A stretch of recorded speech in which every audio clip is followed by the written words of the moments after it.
El siguiente tema que vamos a ver sin duda va a ser el más corto de este curso, pero no significa que sea el menos importante. El tema es la implementación de la administración y el reporteo seguro. Eso sin duda es algo muy importante también en la vida real, el saber cómo podemos administrar nuestros equipos de manera segura y cómo vamos a poder tener servidores de log que nos vayan a ayudar a hacerle tanto troubleshooting como a mantener segura nuestra red. En la parte del blueprint de Cisco nos dice que debemos de saber implementar redes de management de red segura y reporteo. Nos dice en particular que debemos de saber configurar tanto como en la línea de comandos como en SDM, SSH, así como también mandar mensajes de syslog a un servidor de syslog. Además de esto vamos a ver lo que es SNMP y también un poco de NTP, ya que esto cae en esta parte de management y reporting.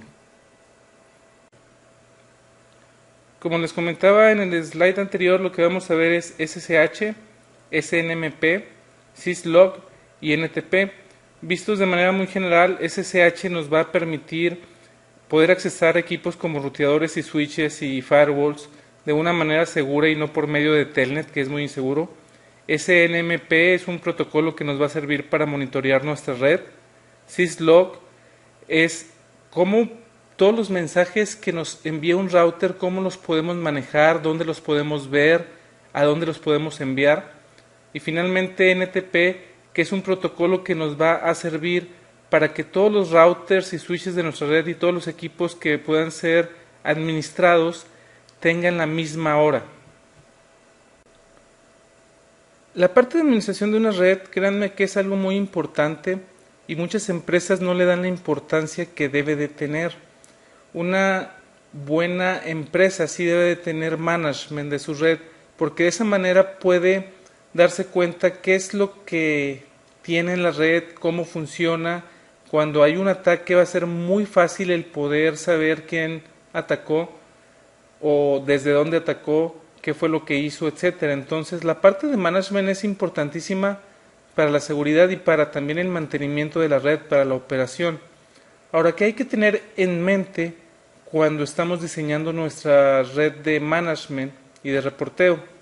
La primera cosa que debemos de verificar es determinar qué información debemos de enviar a un servidor de log y qué información no.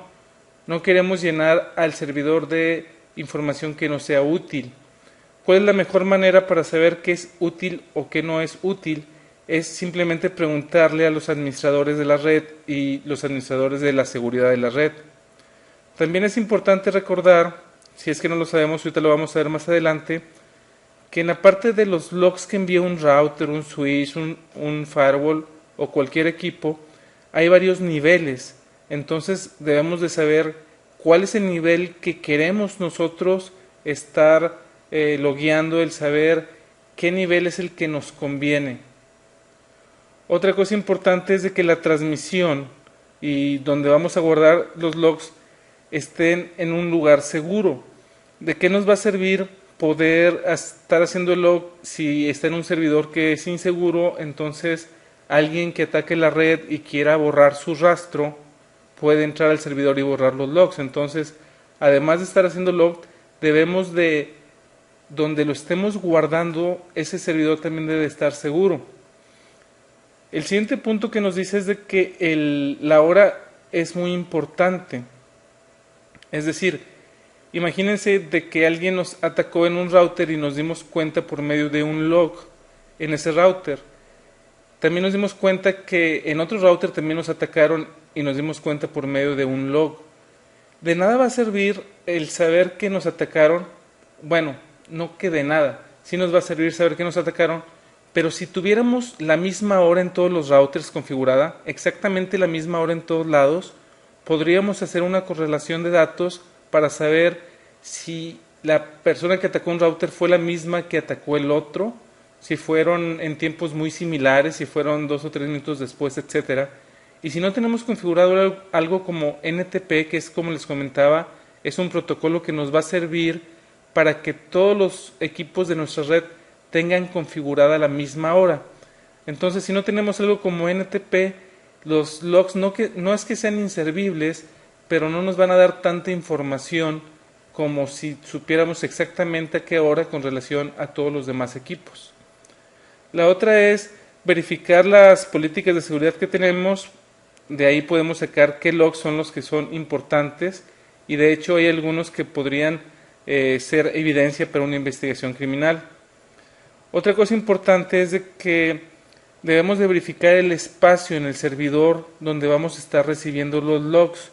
Si estamos enviando demasiados logs, se le puede acabar el espacio en el disco duro al servidor. Entonces debemos de estar viendo de qué tamaño debe de estar el servidor, hablando de disco duro, para estar guardando los logs. Otra cosa es de que podemos utilizar lo que le llaman Enterprise Management System, que no es otra cosa más que un servidor que controle toda la red de toda la empresa. Y lo último es algo un poco fuera de lugar, pero también nos dice eso que debemos de tenerlo en mente, es que debemos de tener un plan de change management, que es cuando cambiamos alguna configuración, para poder saber cuándo se hizo un cambio, por qué se hizo y qué se hizo exactamente. Hablando de las redes de administración, hay de dos sabores. Está la out of band y la in-band management. Supongamos que esta es nuestra red, que solamente consta de 3 ruteadores, en donde el tráfico de la red normal, es decir, el tráfico productivo, el tráfico que debe de pasar por la red porque es donde están las aplicaciones y los usuarios, es lo que se ve aquí. Es decir, aquí tenemos una LAN, tenemos un enlace hacia este router, y este router tiene otro enlace, y acá hay otra LAN donde hay servidores y usuarios. Entonces cualquier dato que pase por aquí significa que son datos de usuario, datos de servidores, etcétera. En la red de Out of Band Management, lo que significa es de que tenemos una red separada del tráfico normal, del tráfico de usuarios, y que esta red solamente es para management. Este tipo de redes son muy seguras en cuanto al management porque el tráfico no se mezcla. El tráfico de los usuarios no se mezcla con el tráfico de management. Entonces aquí podemos tener servidores, por ejemplo el Cisco Works, y cualquier servidor, por ejemplo un servidor de login, un servidor de NTP, un servidor de tiempo. Todo eso lo podemos tener en nuestra red de management, que está totalmente separada. Este es el out of band. Ahora bien, ¿qué tan común es esto? Esto es bien común el tenerlo en empresas muy grandes. Los que han leído mi blog se darán cuenta que estuve en la implementación de 2 data centers muy grandes, ambos de gobierno de aquí de México, y en ambos su red de management consistía en equipos por más de $2 millones, algo así. Estamos hablando de Cataly 6515, 6509, equipos enormes, más aparte todos los servidores. Por ejemplo, un ACS estaría en la red de management, out of band. Entonces sí es algo, entre comillas, común en empresas grandes. En empresas pequeñas no justifica el tener una red separada, porque finalmente una red separada también cuesta bastante dinero, como les acabo de comentar. Entonces en ese tipo de casos se utiliza algo como esto, donde los servidores de management y cualquier aplicación que tengamos de management se mezcla con los datos del usuario. Esta es una in-band management. Como se podrán imaginar, es mucho más barata, pero también es muy insegura, porque cualquier usuario que ponga un sniffer puede estar viendo todo lo que estamos pasando por la red, inclusive la parte de management. Entonces aquí es poner una balanza, qué tan importante es lo que estamos pasando por la red de management, si deberíamos de tenerlo separado o no. Ahora, hay otras empresas en que mezclan ambas, en que una parte de su tráfico está out of band y otra parte está en in-band. Otra gran ventaja que nos da la out of band management es de que, por ejemplo, si se cae este enlace de aquí, no nos importa porque nuestra red está totalmente separada y vamos a tener visibilidad de todo todavía. Entonces, si se cayera, por ejemplo, este enlace de aquí y nuestro monitor está de este lado, no vamos a poder ver más allá de este router. En cambio, en un Out of Band Management, como pueden ver, aunque se caiga este enlace, vamos a poder tener acceso a todos lados. Pero, insisto, una red de Out of Band es mucho más cara que una in-band, porque finalmente en la in-band estamos utilizando lo que ya tenemos. Muy bien, ya vamos casi a empezar a configurar los equipos. Lo primero que vamos a ver es el syslog. El syslog, como les comentaba, es el enviar mensajes de información puede ser a un router, al mismo router donde estamos, o a un servidor externo. ¿Para qué nos va a servir el syslog? El syslog nos puede servir para saber cuál es la naturaleza de algún ataque. Nos sirve de bastante para troubleshooting. Podemos correlacionar eventos, es decir, si alguien entró por medio de Telnet y después vimos que esa persona configuró algo y después ya no funcionó algo, podemos correlacionar el evento de que se logueó alguien configuró algo y después dejó de funcionar algo. Entonces es algo muy sencillo este ejemplo, pero podemos correlacionar cualquier tipo de eventos. De hecho, si recuerdan, el MARS, que les platicaba de ellos en amenaza de seguridad, es un servidor de Cisco que lo que hace es recibe todos los logs de todos los equipos y correlaciona eventos de seguridad. Entonces eso es lo que hace básicamente. Los logs, ¿a dónde se pueden enviar? Se pueden enviar a la consola, que eso es por default, a las líneas de BTY, al buffer del router, a un servidor de SNMP como puede ser Cisco Works, o a un servidor de syslog.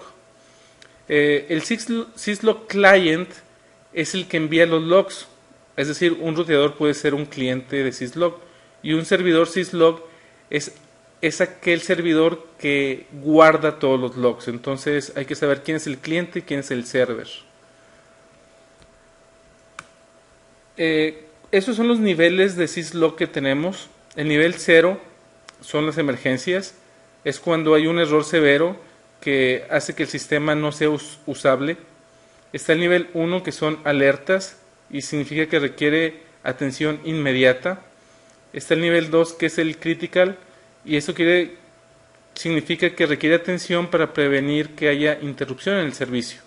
Está el nivel 3, que son errores y son condiciones de errores en el sistema. Por ejemplo, un error en un router de Cisco es cuando apagas una interfaz, no sé por qué, pero la pone como nivel 3. Está el nivel 4 de warnings, que es cuando algo en específico falla. Está el 5, que son notificaciones, y es una alerta que cambió algo. Por ejemplo, si se nos cae un neighbor, por ejemplo, puede ser una notificación. El nivel 6 es simplemente información, y es información detallada acerca de la operación normal. Y está el 7, que es el debugging, que es una información cuando le ponemos, por ejemplo, debug, lo que ustedes quieran. Si tenemos el nivel 7 habilitado, nos va a mandar todo el debug. Entonces esto es demasiada información. Nos puede servir para troubleshooting, no para otra cosa. Entonces sí hay que saber para el examen que hay estos 8 niveles, qué significa cada uno, cómo se llaman, sí lo debemos de saber para el examen. Aquí acabo de reiniciar el ruteador y aquí podemos ver bastantes mensajes de logs. Todos estos son mensajes de logs. Por ejemplo, tenemos este es algo de VPN hardware. El número 6 es el nivel, que es informacional, y aquí viene qué significa este mensaje en particular: Crypto Engine on board 0, state change to initialize. Tenemos por ejemplo, link-3 up-down. El 3 es el nivel. Dice que la interfaz de fase Telnet 00 cambió a estado de up. Así en todas las interfaces. Tenemos el line protocol 5 up-down. Este significa que es de nivel 5. Y este es el mensaje que nos da: line protocol on interface change state to up, etcétera, etcétera. Entonces tenemos aquí varios mensajes. Por ejemplo, este es de sistema, de nivel 6, boot time. ¿Cuánto tiempo tomó el router en rebootear? 123 segundos. Como pueden ver, por default está configurado el log en la consola. Ahorita estoy conectado por consola. Si nos vamos a modo configuración, el comando login on es el que nos va a hacer que se prenda el login. Como les digo, eso está por default. ¿Qué opciones tenemos? Tenemos login console, y es qué mensajes en la consola quiero tener de login. Entonces aquí me puede decir que es severidad 1, 2, 7, 0, 3, 6, 5, 4. Aquí están todas. Y al tiempo de poner, por ejemplo, 7, significa que es 7, 6, 5, 4, 3, 2, 1 y 0. Si le pongo, por ejemplo, severidad 3, aquí le pongo 3, entonces significa que en la consola nada más me va a enviar aquellos logs que sean 3, 2, 1 o 0. Es decir, 4, 5, 6 y 7 no me los va a mandar. Entonces, el número que pongamos aquí va a incluir todos los que están abajo. Tenemos también el login buffer. El login buffer es que mande el log hacia el buffer del router. Igual podemos poner qué severidad queremos y podemos poner aquí cuánto espacio del buffer queremos que tenga. Por ejemplo, podemos poner 4096, que es el más pequeño. Entonces, si me manda un log, además de mandarlo a la consola, lo va a mandar al buffer del router. ¿Qué significa el buffer del router? Significa que si le pongo show login, aquí me deben de aparecer, y cuando lo configuré, al tiempo de salirme, me mandó este log que dice, básicamente lo que dice es de que a esta hora alguien configuró de la consola, y es cuando entras a modo de configuración y te sales, te informa que alguien cambió algo en la configuración. De hecho, aunque no lo cambies, nada más con que le pongas config t y después te salgas de modo de configuración, se genera este mensaje. Este mensaje puede ser importante en un ataque, por ejemplo, de que alguien entró y podemos saber a qué hora si está habilitado. Y este log, como podemos ver, lo podemos ver aquí, porque le pusimos aquí login buffer. Y aquí me dice el tamaño es 4096.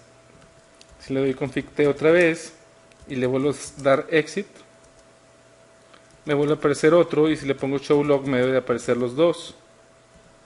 Y aquí están los dos, a qué horas fueron. Si por ejemplo me meto a la interfase fase Ethernet 01 shoot,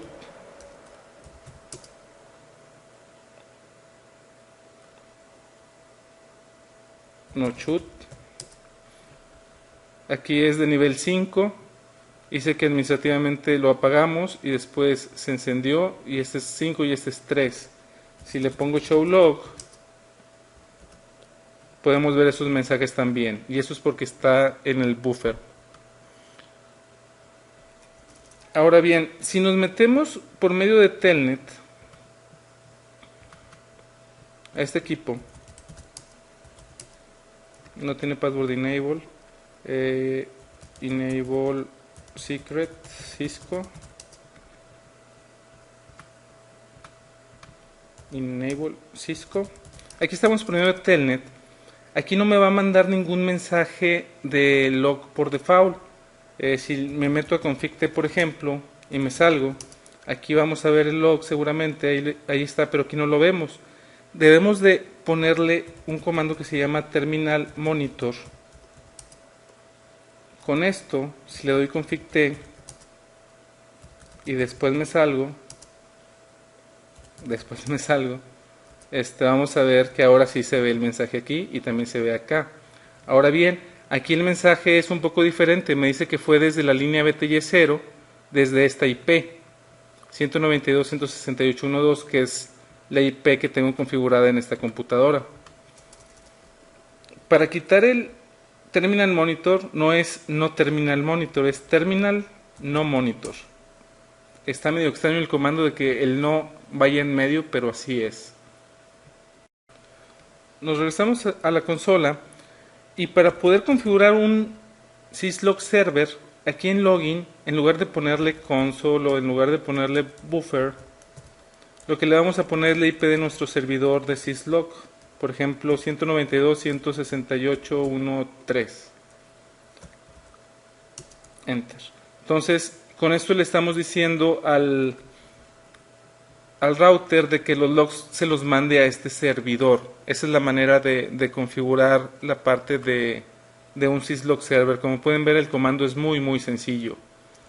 Ahora bien, otra cosa importante es el service timestamps. Esta configuración es muy importante cuando estemos configurando login, porque con esto vamos a habilitar que aparezcan los logs con la fecha y la hora en que se genera el log. Entonces es muy importante el utilizar este comando.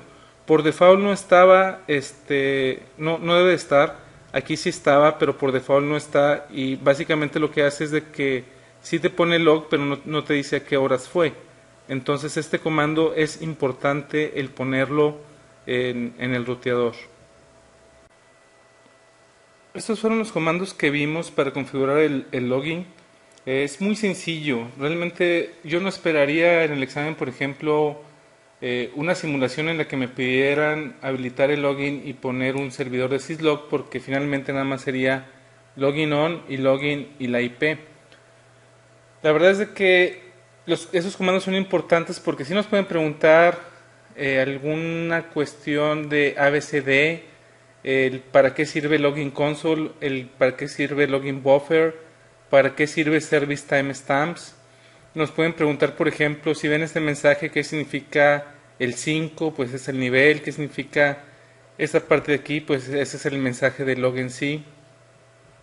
Nos pueden preguntar en una línea BTY cómo podemos ver el login, y es con el comando terminal monitor. Cómo apagarlo es con terminal espacio no espacio monitor.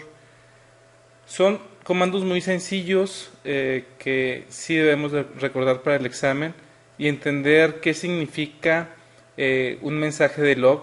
Básicamente es de que siempre va a tener este signo de, de la rayita con las dos bolitas, el número 5 o el número 0 o el número 1 o el número 2, así está el 7.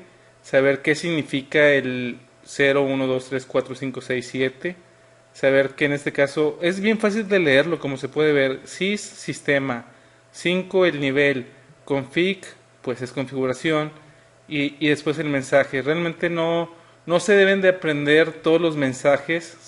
Al tiempo de leerlos pueden intuir de qué se tratan. Digo, mensajes de log debe de haber cientos o miles. Entonces no es de aprendernos todo eso, sino aprendernos cuál es el orden en que aparece el mensaje de syslog. Si queremos configurar el syslog desde lo que viene siendo el SDM, obviamente lo que tenemos que hacer es irnos a configure y después nos vamos a ir en additional task. Todos esos son los wizards. Obviamente el syslog que es tan sencillo es por eso que no tiene wizard. Entonces nos vamos a additional task y en additional task nos vamos a ir en la parte de router properties y aquí tenemos login. Aquí tenemos, por lo que acabamos de configurar, que el syslog está habilitado.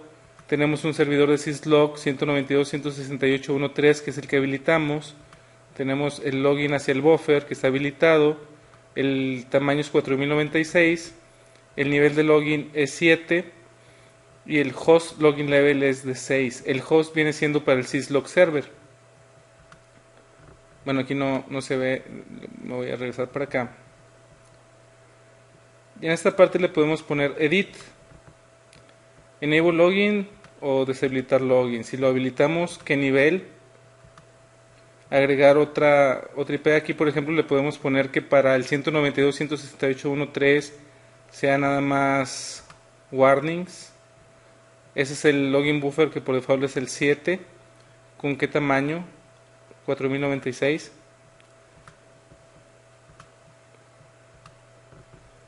Pueden ver que es lo mismo.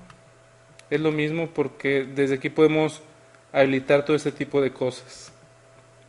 Entonces esa es la configuración, y para cambiar cualquier cosa aquí le damos edit y ya lo podemos modificar. Muy sencillo. Otra cosa es de que nos podemos ir en la parte de monitor y aquí más abajo podemos ver los logs.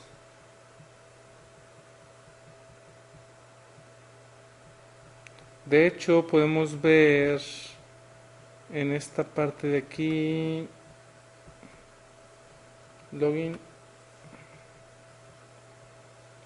bueno, aquí no lo vieron, pero es aquí, login, y podemos ver todos los logs que tenemos, los que habíamos visto hace ratito, los que están en el buffer.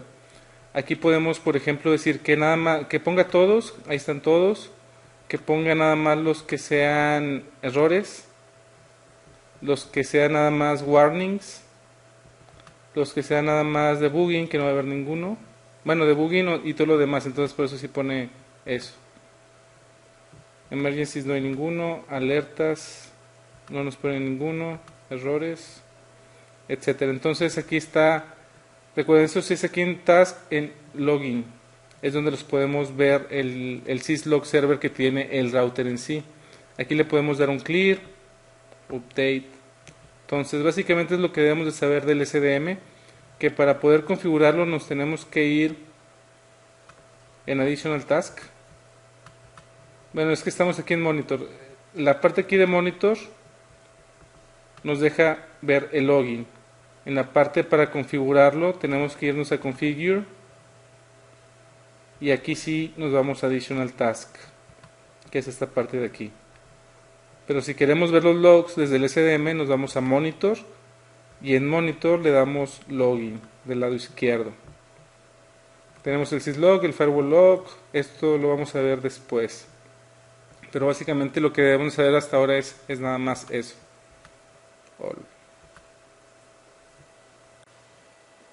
SNMP significa Simple Network Management Protocol, es decir, un protocolo de management de la red simple.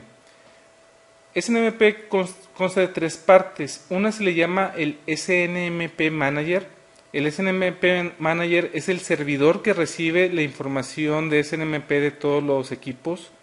Y también se le llama Network Management Server, servidor de management de la red. Tenemos también otro elemento que es el SNMP Agent, y este es el software que corre en todos los equipos que queremos administrar. Por ejemplo, pueden ser routers, switches, firewalls, servidores incluso. Por último tenemos lo que son los MIPS o Management Information Base.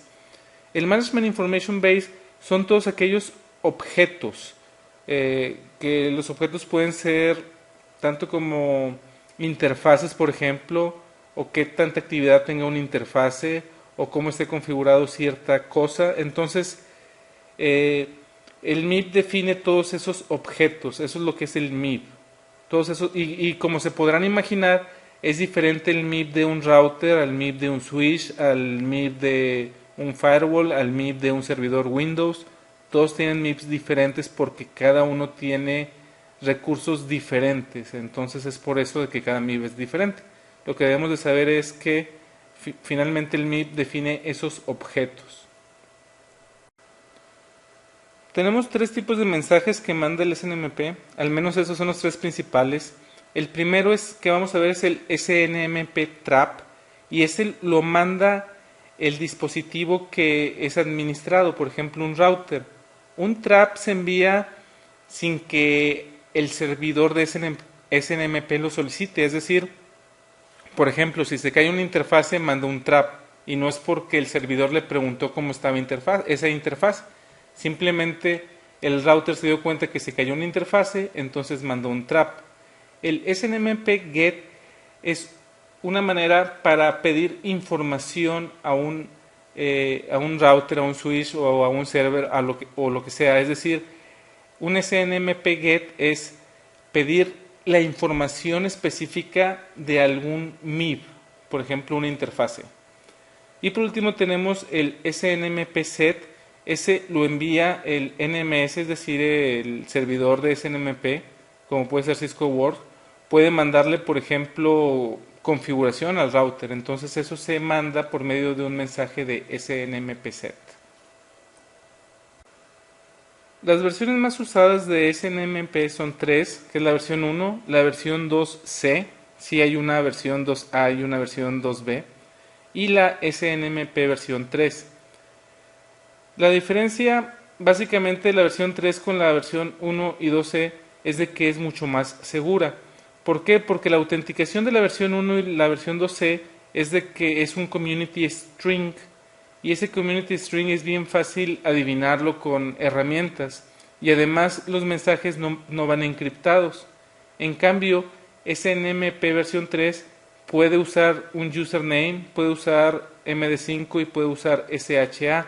Esto de MD5 y SHA, cuando veamos la parte de VPN, la vamos a explicar a fondo. También vamos a hablar de la encripción en VPN. Por lo pronto lo que debemos de saber es de que SNMP versión 3, sus paquetes van encriptados usando CBC-DES, que es un DES de 56 bits. Entonces lo que hay que recordar es de que la versión más segura es la versión 3, ya que no utiliza un community string y además van encriptados sus paquetes. Para el examen no es necesario saber cómo se configura SNMP, pero de cualquier manera, nada más para que sepan, también es en Additional Task, y aquí es la parte de SNMP, está deshabilitado.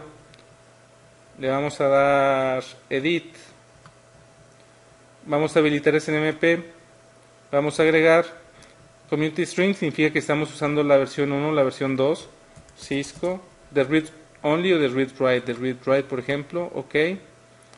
¿Quién es el que va a recibir los traps? Es decir, ¿quién es nuestro servidor de SNMP?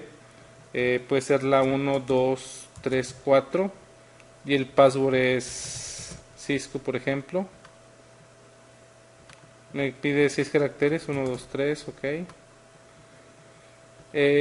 ¿Cuál es el servidor de SNMP? Si es el mismo, 1, 2, 3, 4. El contacto administrativo, por ejemplo, Raúl. Le voy a poner OK. OK. Si nos vamos a ver qué nos puso de configuración, show run. Esto fue lo que nos puso de configuración. SNMP-server community Cisco read write, SNMP-server location 1, 2, 3, 4, SNMP server contact Raúl, SNMP server host 1, 2, 3, 4 y el password que es Cisco 1, 2, 3. Entonces básicamente así se configura. No lo esperaría para el examen porque no lo piden en el blueprint. Entonces esta parte nada más es meramente informativa. Como ya les había comentado, el usar Telnet no es muy seguro porque toda la sesión está en texto. Es decir, si ponemos un sniffer, podemos ver toda la sesión, inclusive el user y el password. Entonces, como Telnet no es seguro, la recomendación es de que se use Secure Shell o SSH. ¿Por qué? Porque toda la sesión, inclusive el username y el password, va encriptada. No hay mucho que platicar de SSH, simplemente es eso, de que la sesión va encriptada. Y para configurarlo lo que necesitamos en el router es de que tenga un nombre de dominio el router, que tenga un nombre, crear una llave, y esa llave Cisco recomienda que la parte del modulus, que es la que crea la llave, sea de al menos 1024 bits. Si la hacemos de menos de eso podemos tener problemas de seguridad. Opcionalmente podemos usar lo que es el SSH timeout, que es que tanto tiempo queremos de que una sesión esté abierta sin que le pongamos datos. SSH retries, antes de que la interfase sea resetea, es decir, cuántas veces podemos fallar el user y el password, eso es opcional. Después tenemos que deshabilitar Telnet, que también es opcional, y habilitar SSH, que está habilitado por default. Ahora, SSH automáticamente se habilita al tiempo de crear esta llave. Cuando se crea esta llave, automáticamente se habilita SSH, como lo vamos a ver. Si queremos borrar una llave, porque a lo mejor la hicimos de menos de 1024 bits y queremos hacerla de nuevo, el comando que debemos usar es cryptokey zeroice RSA. Ese es el comando que debemos de utilizar si queremos borrar una llave que ya estaba en el ruteador. Vamos a configurar eso en la línea de comandos. Lo primero que vamos a hacer es entrar en modo de configuración. Si tratamos de crear la llave sin tener un nombre de dominio, con este comando es general keys modulus. Aquí es donde le vamos a poner el número que Cisco nos recomienda, que sea al menos 1024. Vamos a ponerle el máximo, 2048. Y me dice que debe de tener un nombre de hostname diferente a router. Entonces le vamos a poner hostname router 1, por ejemplo. Ahora me dice que debo de tener un nombre de dominio. Entonces le vamos a poner domain name. Y aquí le podemos poner cualquier cosa realmente. Y ahora sí me va a dejar generar la llave. Se tarda, dependiendo del tamaño es lo que se tarda. Un 2048 es más procesamiento, entonces se tarda más que si le hubiéramos puesto 1024. Recuerden que Cisco recomienda que al menos sea 1024. Si se fijan, ya me habilitó aquí SSH. Ahora bien, deberíamos de ponerle IP SSH timeout. Aquí es en segundos. Le podríamos poner, por ejemplo, 120 segundos, que es lo máximo. Le podemos poner SSH Authentication Retries, que es de 0 a 5. Le podemos poner, por ejemplo, no sé, 3. Le vamos a poner IP SSH versión 2 porque el software que yo tengo aquí, que es el Secure CRT, nada más maneja la versión 2. Entonces vamos a ponerle versión 2. Todo esto del timeout, authentication y la versión no son necesarios para habilitar SSH, como pueden ver ustedes aquí. Si me trato de conectar por Telnet, ese es Telnet, me pide un user y un password y estoy conectado. Aquí voy a crear una nueva conexión con SSH versión 2. El hostname va a ser la 192.168.1.1. El username va a ser Raúl. Siguiente. Y aquí le voy a poner que esto es por SSH. Ese es el nombre nada más. Finalizar. Si me trato de conectar por SSH,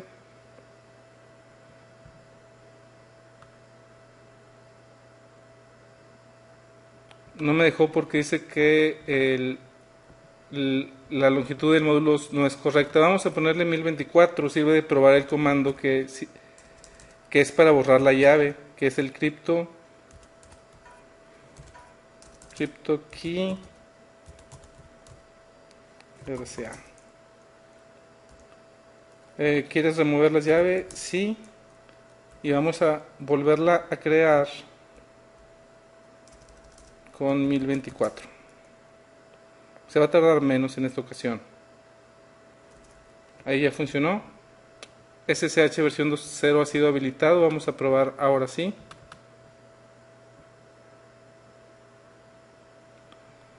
No me deja y es por la versión del Secure CRT. Vamos a ponerle otro tamaño.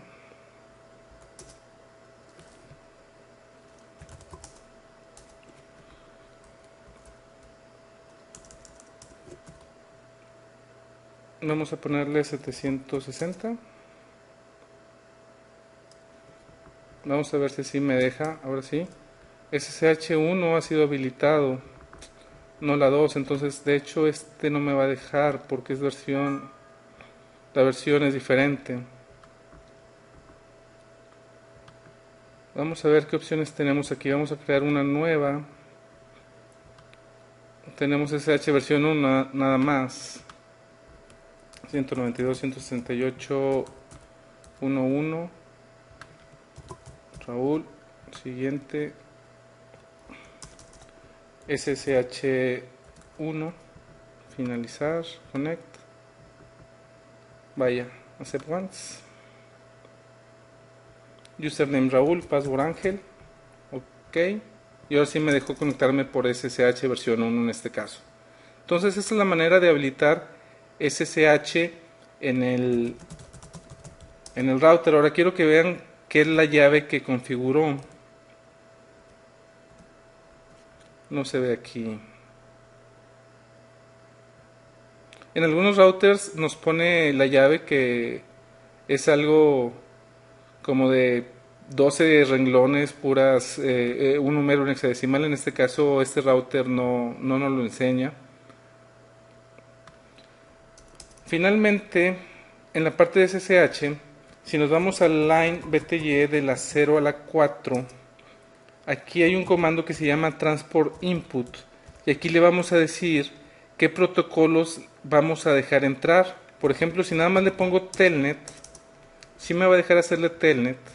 Voy a cerrar esta de aquí, cerrar esta de acá. Voy a abrir una nueva. Ese es telnet y si me deja, este es SH versión 1 y no me va a dejar porque le puse el comando transport input telnet. Entonces eso quiere decir que nada más me va a dejar hacer telnet.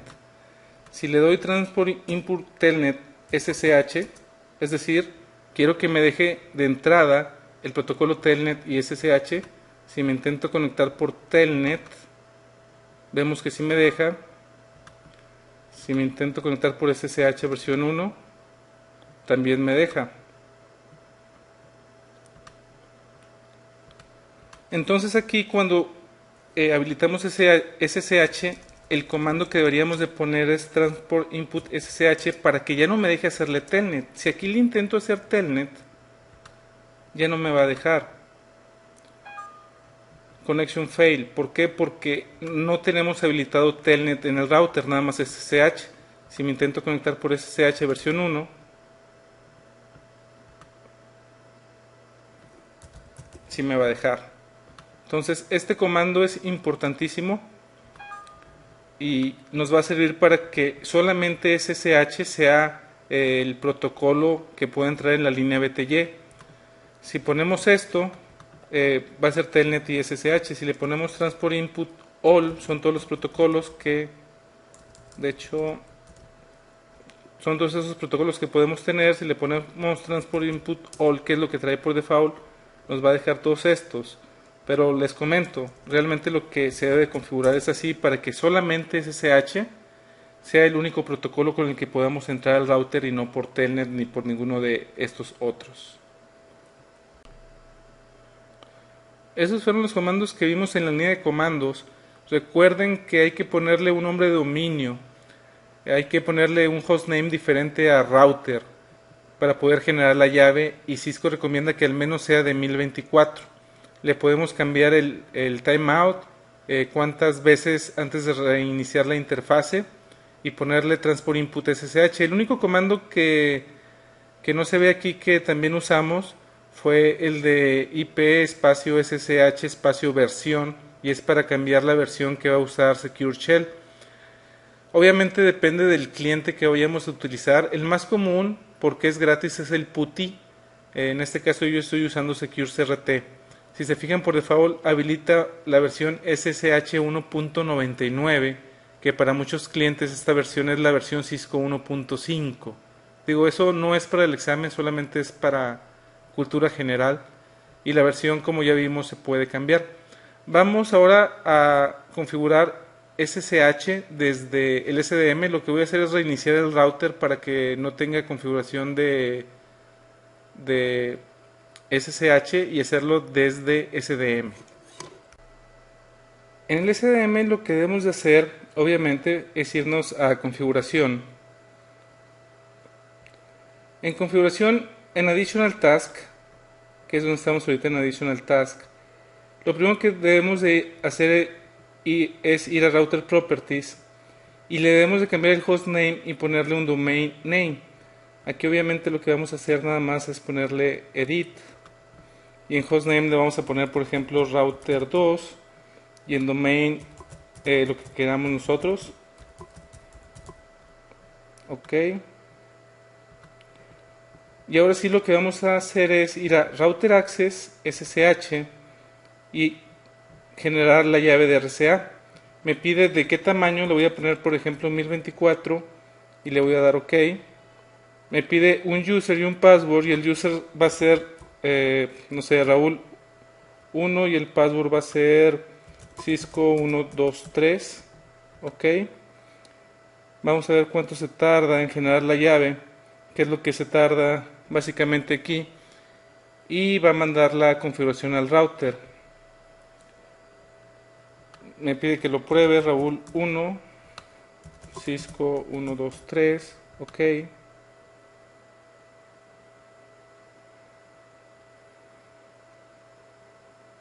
y vamos a ver qué tanto se tarda aquí el SDM.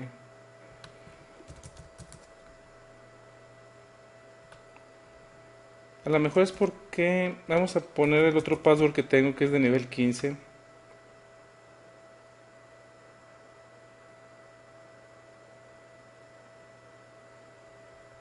Ok, la llave RCA ya está habilitada en tu ruteador.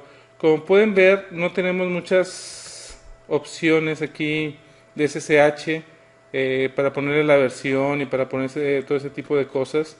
No nos da la opción el SDM más que de habilitarlo y nada más. Si nos vamos al router a ver qué le hizo, vamos a poner show run.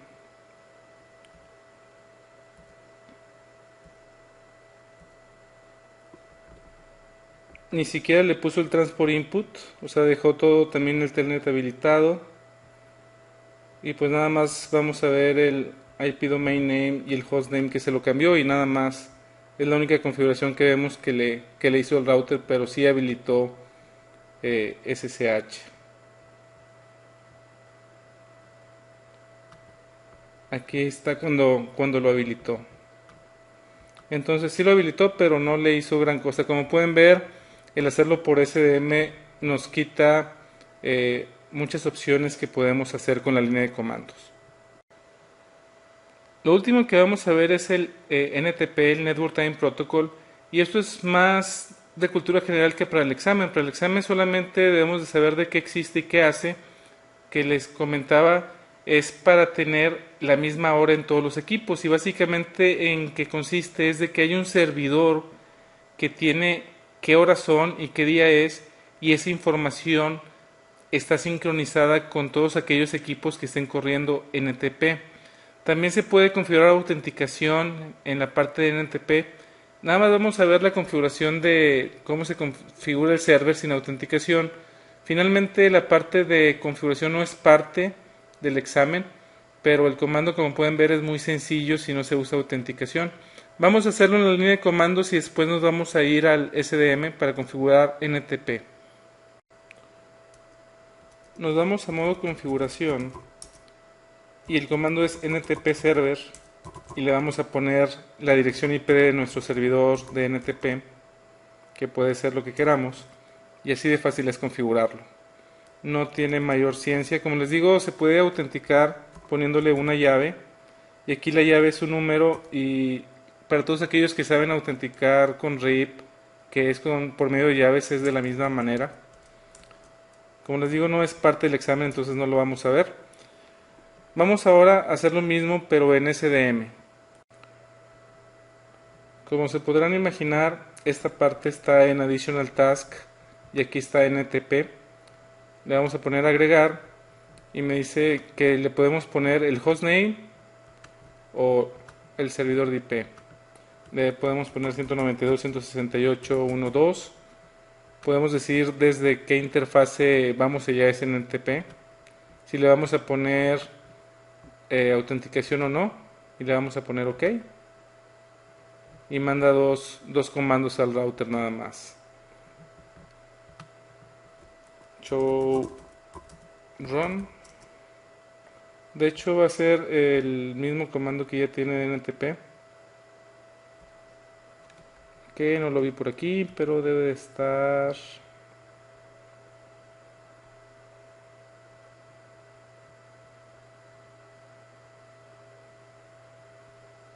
Aquí está.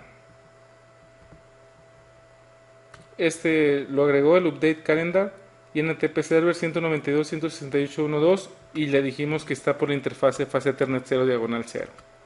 Eso fue lo que mandó el SDM al router. Con eso terminamos este tema. Como les comentaba en un principio, este tema igual no es muy extenso, pero no por eso deja de ser importante para el examen. Esto es parte del examen. También les quiero comentar que en la vida real la parte de management es muy importante, sobre todo para las empresas muy grandes.